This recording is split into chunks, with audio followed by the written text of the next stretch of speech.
The twin sons of Kestor 9 beat down on the red dust plains like hammers on an anvil.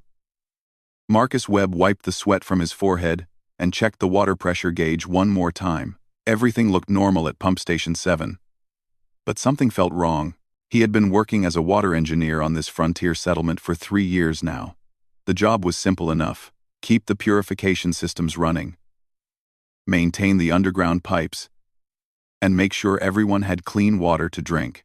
On a desert planet like Kestor 9, water meant life. Marcus loaded his tools back into his dusty transport vehicle.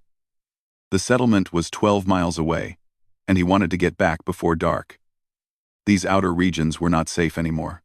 The Crimson Dust Gang had been getting bolder lately, attacking trade convoys and robbing travelers on the main roads. A sound caught his attention. It was faint, like a whisper carried on the hot wind. Marcus stopped and listened carefully. There it was again, coming from behind the large rock formation near the pump station. He grabbed his water canteen and walked toward the rocks. His boots crunched on the dry sand. As he came around the formation, he froze. 2 figures huddled in the shade of the rocks. One was an adult, the other much smaller. They were Valarians, a reptilian species he recognized from the trading posts.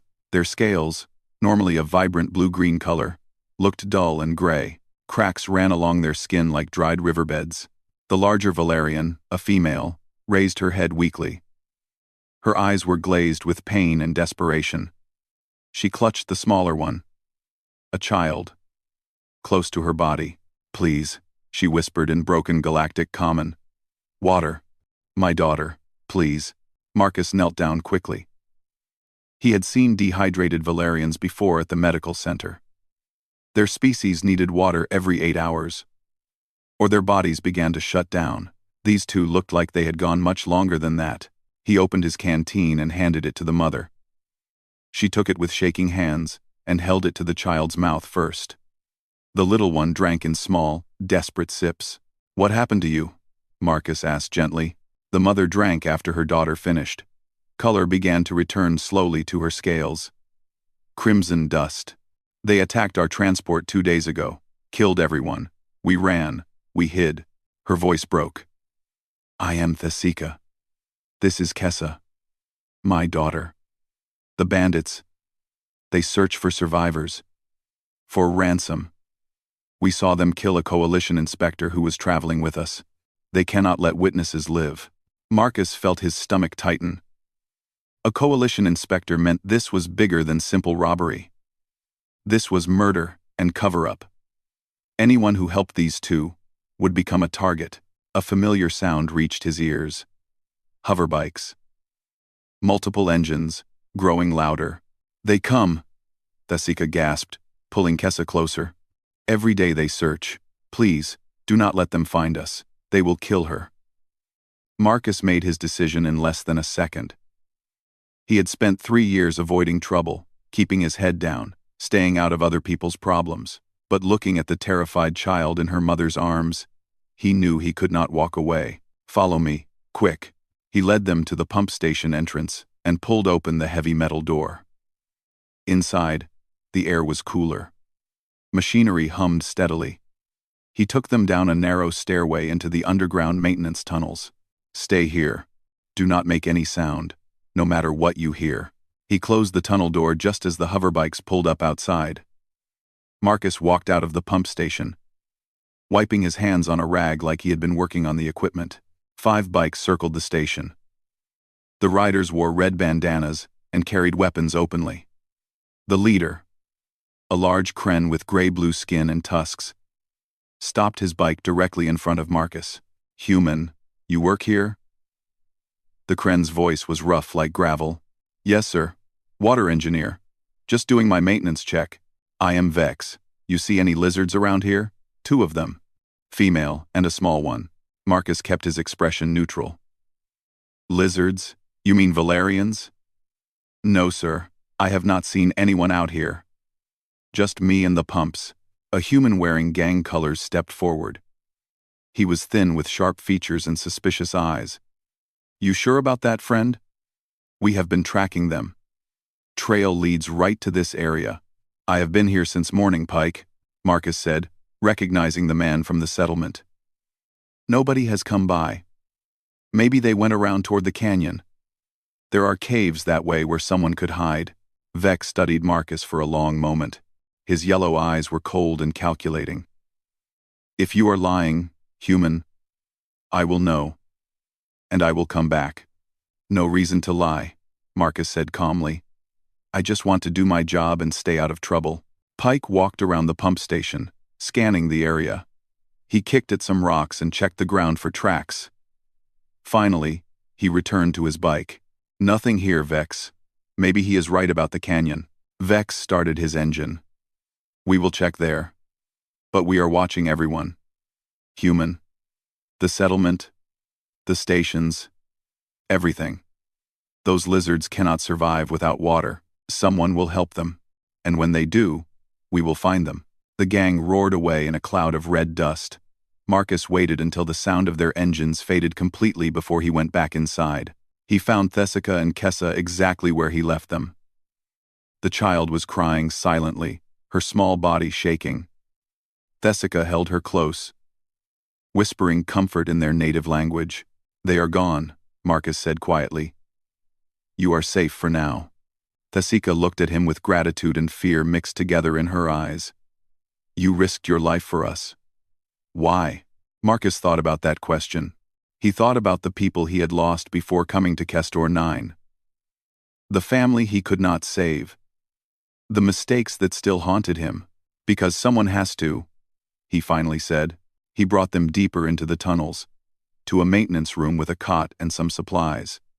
He filled containers with purified water and found some emergency rations. You can stay here while I figure out what to do next. But we have a problem. What problem? Thessica asked. Marcus sat down heavily. Vex was not looking for ransom money. He killed a coalition inspector. That means he needs to eliminate all witnesses. And now that I have helped you, if he finds out, I become a witness too. The weight of his decision settled over the small room like a heavy blanket. Outside, the suns continued their journey across the alien sky. And somewhere in the desert, the Crimson Dust Gang was hunting. Marcus returned to the pump station before dawn the next morning. He carried bags of food, blankets, and medical supplies hidden under his regular equipment. The settlement was still quiet, with only a few early workers moving through the dusty streets. He slipped into the maintenance tunnels and found Thessica awake, watching over Kessa as the child slept on the cot. The color had returned to their scales overnight. The emergency water treatment had worked. How are you feeling? Marcus asked softly. Better, much better. The water saved us. Thessica's voice was steadier now. But I am afraid. What will happen to us? Marcus set down the supplies. First, we keep you healthy and hidden. Then we find a way to get you somewhere safe. Over the next hour, he learned more about Valarians. Thessica explained that her people were merchants and traders, traveling between star systems to sell their crafts and goods. They were peaceful by nature, which made them easy targets for violent gangs. My husband, Dalor, he tried to protect the inspector, Thessica said quietly. Vex shot him first, then the others. I grabbed Kessa and ran while they were distracted. We hid in the cargo hold until the ship crashed near here. I am sorry, Marcus said. He understood loss. He had lost his own family in a mining accident back on Earth. That was why he came to Kestor 9. To escape the memories. Kessa stirred and woke up. She looked at Marcus with large, golden eyes. For a moment, she seemed frightened. Then Thessica spoke to her in their language, explaining that Marcus was helping them. The child sat up slowly. Thank you, she said in careful Galactic Common. You are kind, Marcus smiled. You are welcome, little one. Are you hungry? He opened the food packages. Kessa ate small bites, still weak but improving. As they ate, Marcus explained his plan. I will create false records in the system. Make it look like the water usage here is normal. I can keep you hidden for a while, but not forever. We need to get you off this planet. How? Thessica asked. The gang watches everything. There is a coalition patrol that passes through this system once a month. They stop at the main spaceport for supplies. If we can get you onto that ship, you will be safe. When does it come? 7 days from now. Thessica nodded slowly. 7 days. We can hide for 7 days. Marcus spent the morning setting up a better living space for them. He brought in a small heater, more blankets, and books to keep Kessa occupied. He showed them where the emergency exits were, just in case. If anyone comes and I am not here, you use this tunnel. He pointed to a narrow passage. It leads to the old mining shafts. You can hide there. As the days passed, Marcus fell into a routine. He came early each morning with supplies. He worked on the pumps to maintain his normal schedule. He returned in the evening to check on them and bring dinner. Kessa began to trust him more. She showed him a finger game that Valerian children played. He taught her words in English. She started calling him Guardian Marcus in her language, which Thessica translated with a sad smile. She has not smiled since her father died, Thessica said one evening. But with you, she is starting to heal. Marcus felt something warm in his chest. For 3 years, he had kept everyone at a distance. But this small family was breaking through his walls. On the 4th day, trouble arrived. Marcus was adjusting a pressure valve when he heard a vehicle pull up outside. He looked through the window and saw Pike climbing off his hoverbike. His heart raced. He quickly checked that the tunnel door was sealed, then went outside. Pike, what brings you out here? The thin man held up a scanner device. Routine check. Vex wants us monitoring all the stations, making sure everything is normal. Everything is fine here, just regular maintenance. Pike walked past him into the pump station. Mind if I look around? My scanner picked up some unusual power signatures yesterday. Wanted to make sure there is no problem. Marcus followed him inside, his mind racing. The extra water filtration for Thessica and Kessa. The heater in the tunnels. All of that would show up as increased power usage. Pike studied his scanner. Moving through the main room, he stopped near the tunnel entrance. Power draw is higher than normal here. What is down there? Water processor number 3, Marcus said quickly. It has been acting up. I think there is a leak in the coolant system. That is why the power usage is high. I have been trying to fix it all week. He led Pike to a control panel and showed him fabricated maintenance logs he had prepared just in case. See? Fluctuating efficiency. I put in a request for replacement parts. But you know how slow supplies are out here. Pike studied the logs carefully. His suspicious eyes moved from the screen to Marcus and back again. Show me the processor. Marcus's stomach dropped, but he kept his face calm. Sure. Follow me. He led Pike down to the lower level, but not to the maintenance tunnels. Instead, he took him to a different section, where the main processors actually were. He opened the panel on processor 3 and pointed to various components. You can see the coolant lines here. This section is running hot. That is what is causing the extra power draw. Pike examined the machinery. Marcus held his breath. Finally, Pike nodded. All right. Make sure you get those parts ordered. Vex does not want any station going offline. The settlement needs water. Of course, I will take care of it. They walked back upstairs. As Pike mounted his hoverbike, he turned back to Marcus. One more thing. Vex has put a bounty on those Valerians. 5,000 credits for information leading to their capture. 10,000, if you bring them in yourself. Marcus kept his expression neutral. That is a lot of money. It is. Makes you think. Does it not? About what people might do for that kind of reward. Pike started his engine. Stay alert out here, friend. You never know who you can trust these days. He drove away, leaving Marcus standing in the dust. That evening, Marcus told Thessica about the visit. We need to be more careful. They are watching everyone now. Perhaps we should leave, Thessica said. Find another hiding place. I do not want you to suffer because of us. No.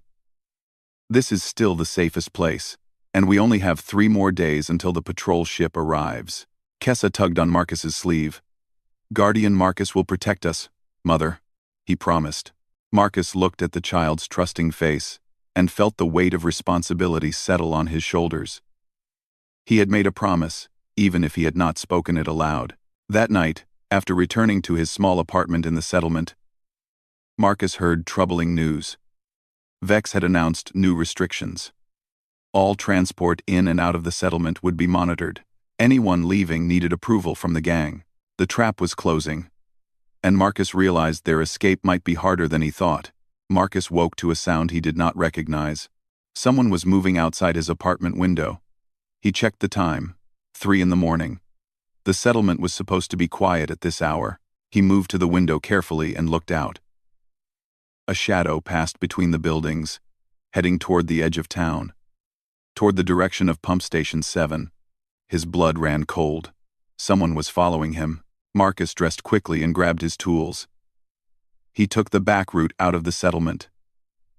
Moving through the darkness like a ghost, he reached the pump station 20 minutes later and immediately checked for signs of intrusion. Footprints. Fresh ones, near the tunnel entrance. Someone had been here. Someone had been looking around. He went inside and sealed the door behind him. The Sika was awake, holding Kessa close. They had heard the sounds too. Stay quiet, Marcus whispered. Someone knows. He spent the next hour searching the tunnels. He found the evidence he feared. Boot prints in the dust. Scratch marks on the tunnel door, where someone had tried to force it open. They had not gotten inside, but they had been close. At dawn, Marcus left the station and drove toward the settlement. He needed to find out who had followed him. As he approached the main gate, a young man stepped out from behind a building. We need to talk, Marcus. It was a settlement resident who worked at the supply depot. He was barely 20 years old. With nervous eyes and shaking hands, Marcus grabbed his arm and pulled him into an alley. What were you doing at my pump station last night? I followed you. I have been following you for 2 days.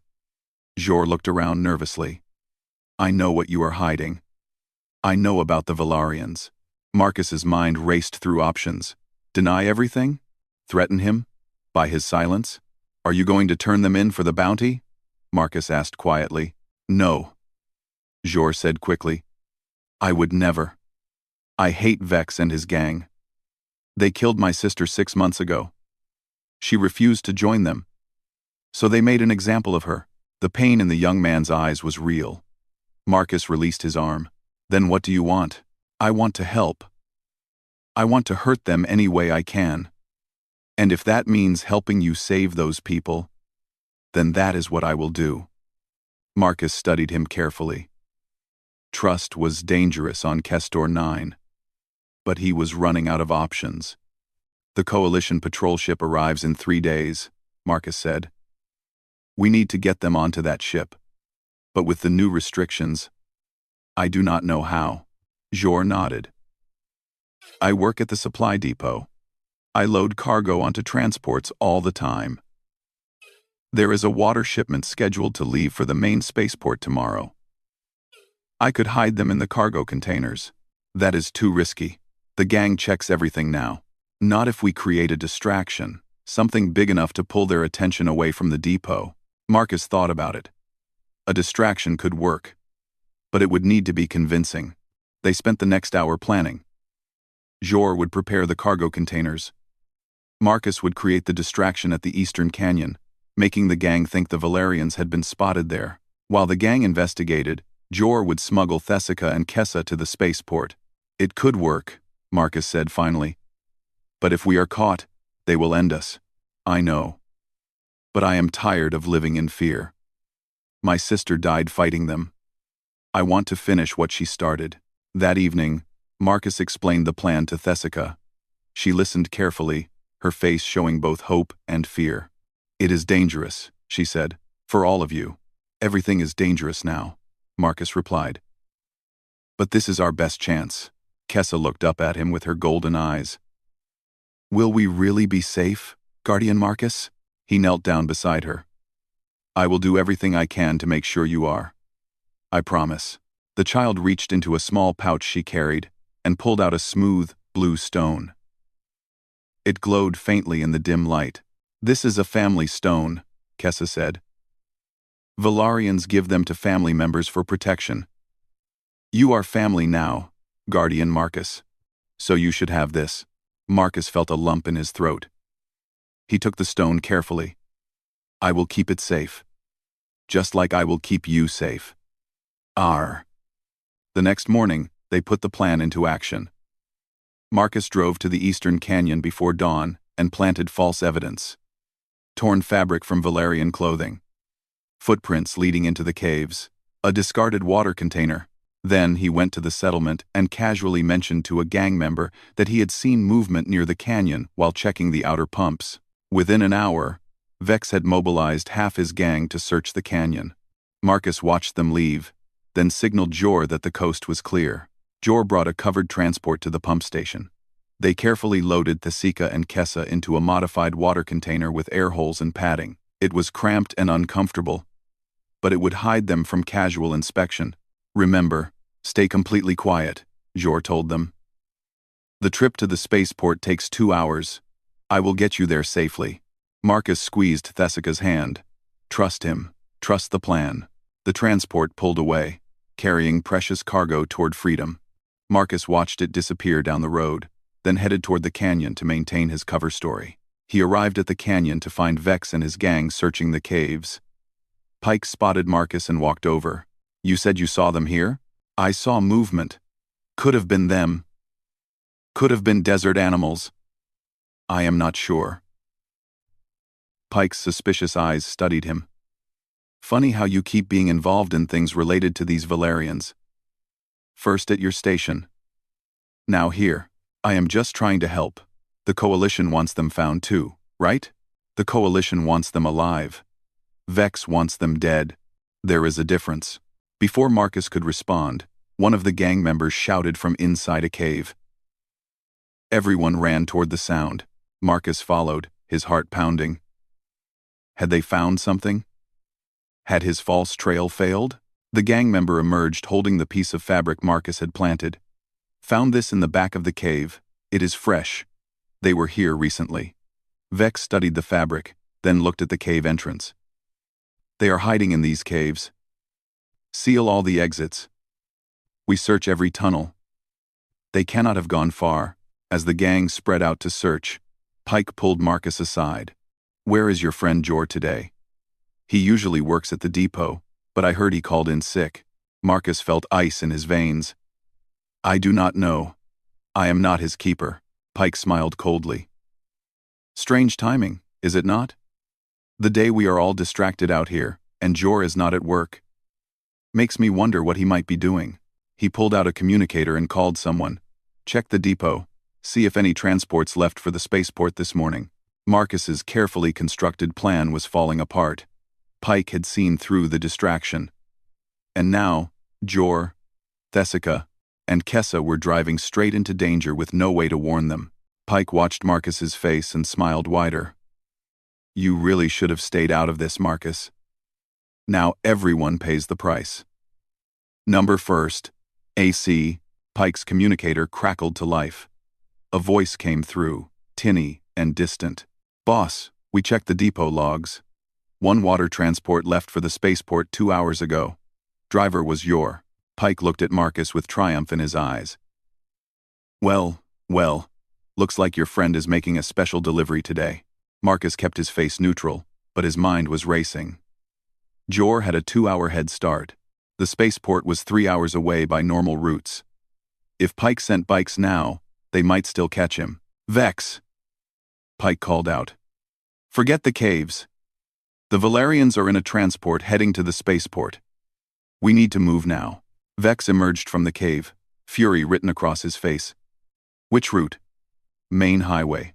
Only road a cargo transport can take. Take half the men. Intercept them before they reach the spaceport. Vex turned his cold eyes to Marcus. And bring this human. I want him to watch what happens to people who interfere with my business. 2 gang members grabbed Marcus's arms. He did not resist. Fighting now would accomplish nothing.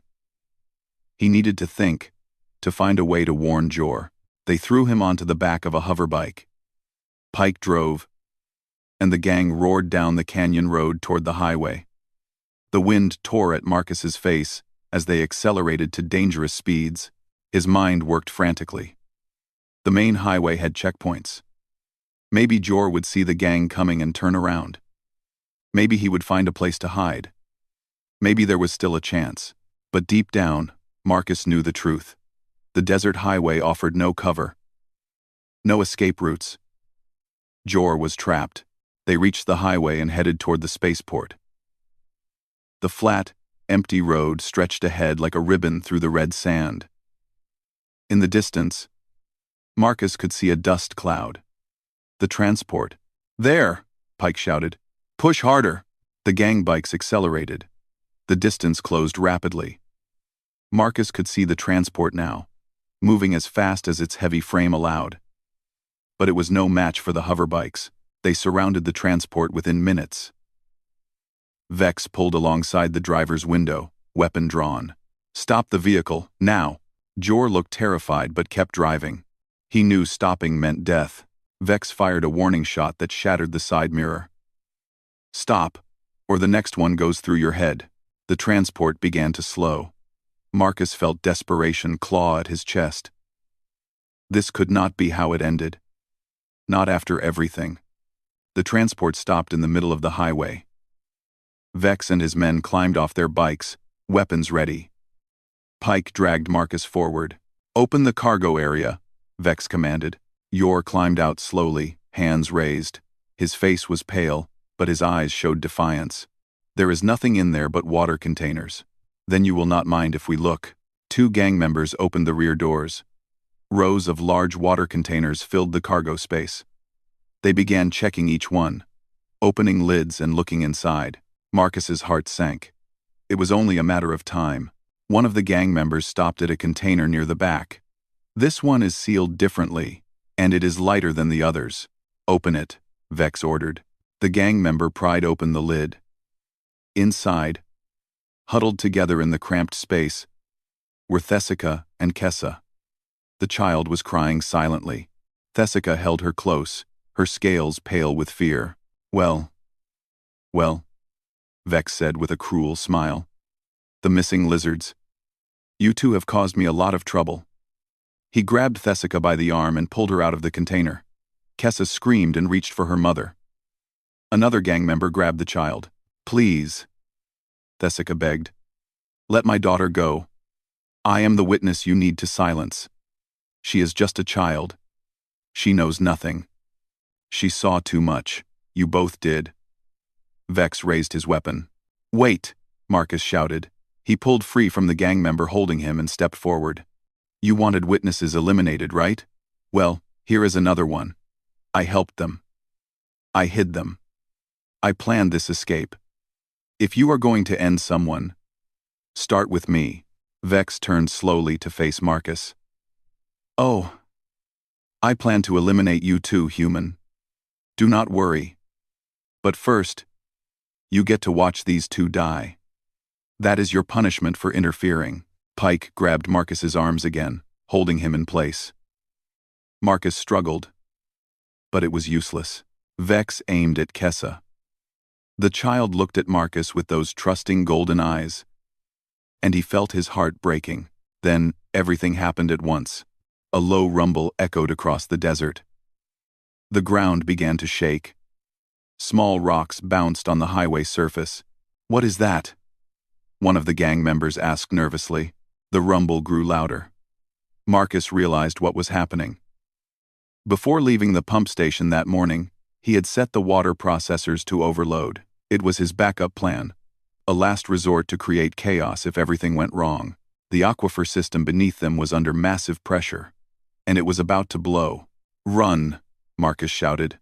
"The aquifer is going to rupture." A massive crack split the highway 50 meters behind them. Water began spraying up through the fissure like a geyser. The gang members closest to it scattered in panic. More cracks appeared, spreading across the road. The ground buckled and heaved. One of the hoverbikes fell into a widening gap. In the confusion, Marcus broke free from Pike's grip. He ran toward Thessica and Kessa. Jor had the same idea, tackling the gang member holding the child. "Get to the transport," Marcus yelled. Water was flooding across the highway now, turning the red dust into thick mud. The gang members were shouting, trying to reach their bikes as the ground continued to break apart. Vex fired his weapon, but the shot went wide as the ground shifted beneath his feet. Marcus grabbed Thessica's hand and pulled her toward the transport. Jor followed with Kessa in his arms. They reached the vehicle just as a massive section of highway collapsed behind them. Several gang members fell into the rushing water. Their screams were lost in the roar of the flood. "Drive!" Marcus shouted at Jor. "Get us out of here." Jor jumped into the driver's seat and started the engine. The transport lurched forward, tires struggling to find purchase on the wet, broken road. Pike appeared beside the driver's window, weapon raised. "You are not going anywhere."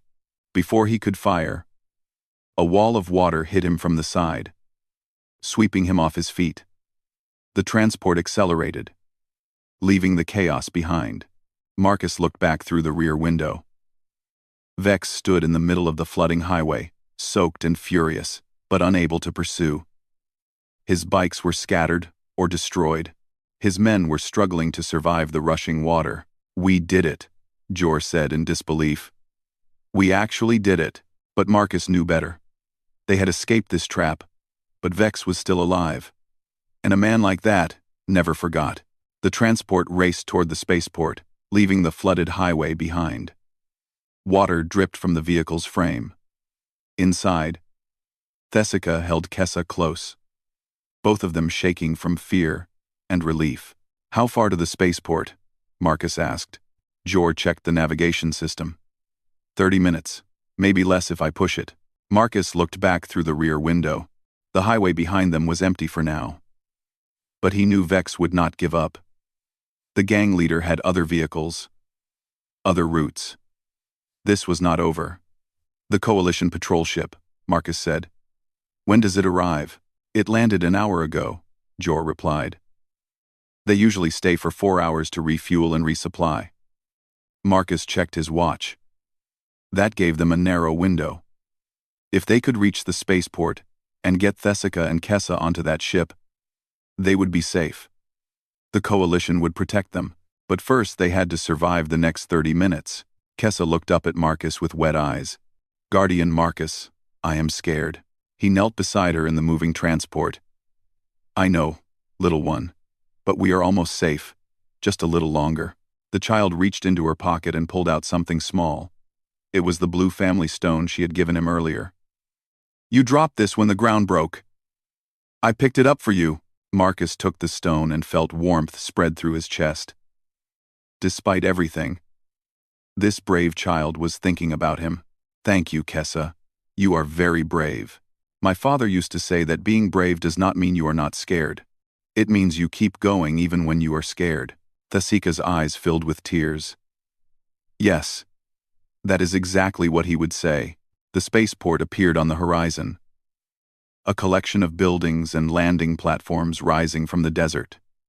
Jor pressed the accelerator harder.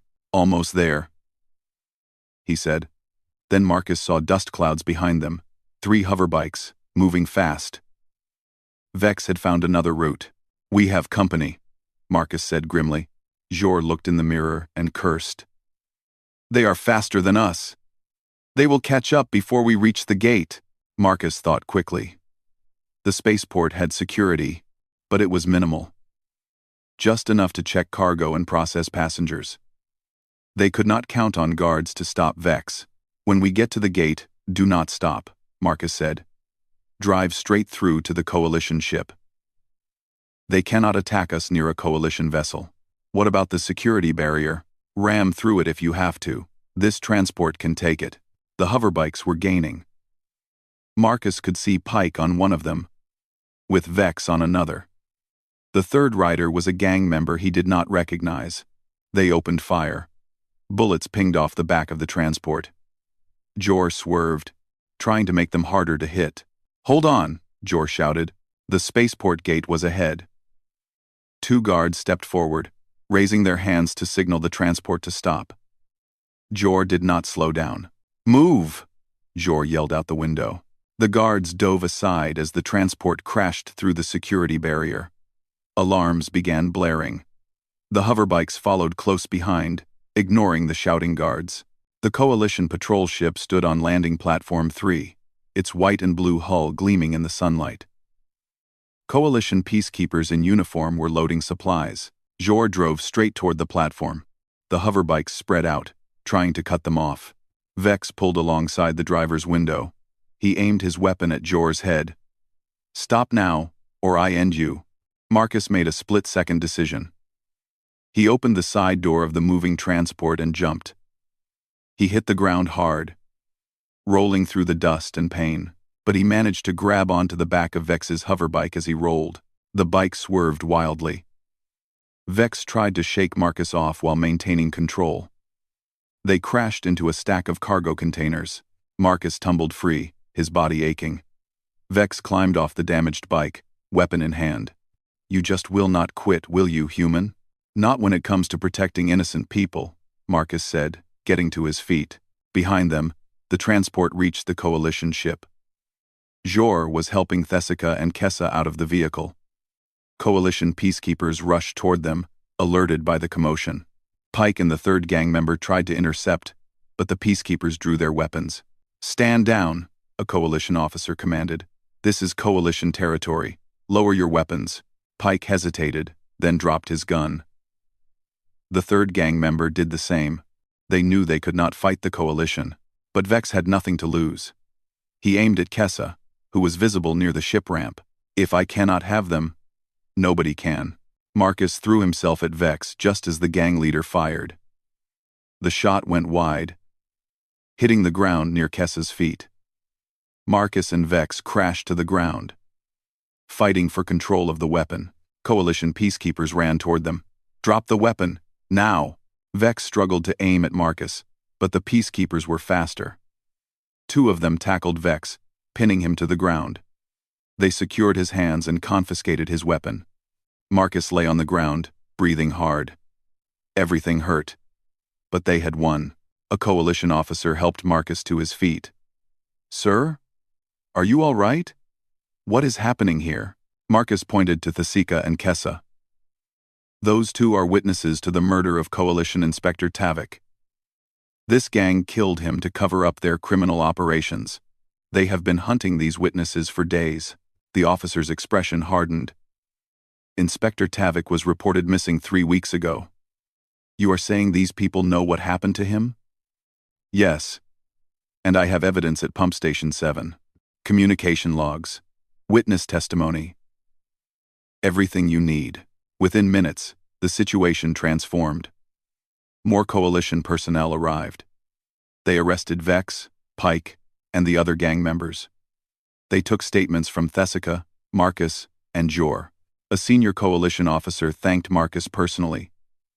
"Your actions today saved lives and helped us solve a major case. We have been investigating corruption in this sector for months. This is the breakthrough we needed." As the chaos settled, Marcus walked to where Thessica and Kessa waited near the ship. The child ran to him and hugged his legs. "You saved us, Guardian Marcus, just like you promised." Thessica's eyes were full of gratitude. "We owe you everything. You risked your life for strangers." "Why?" Marcus thought about his answer. He thought about the family he had lost on Earth, the guilt he carried, the loneliness of the past 3 years. "Because running away from people does not heal you," he said quietly. "Running toward them does." A Coalition officer approached.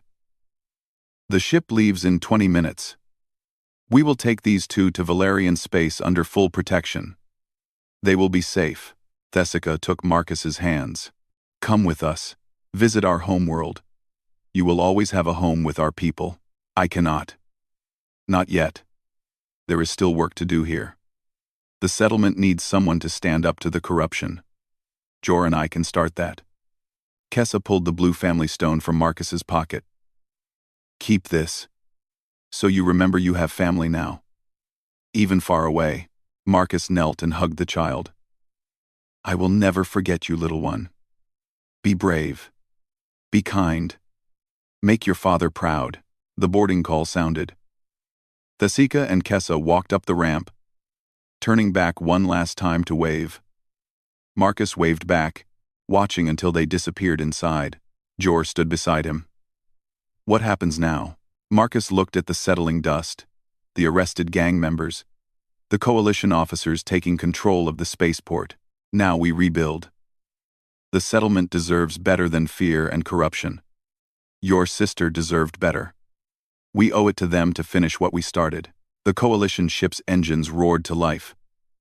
It lifted slowly from the platform, rising into the blue-red sky of Kestor 9.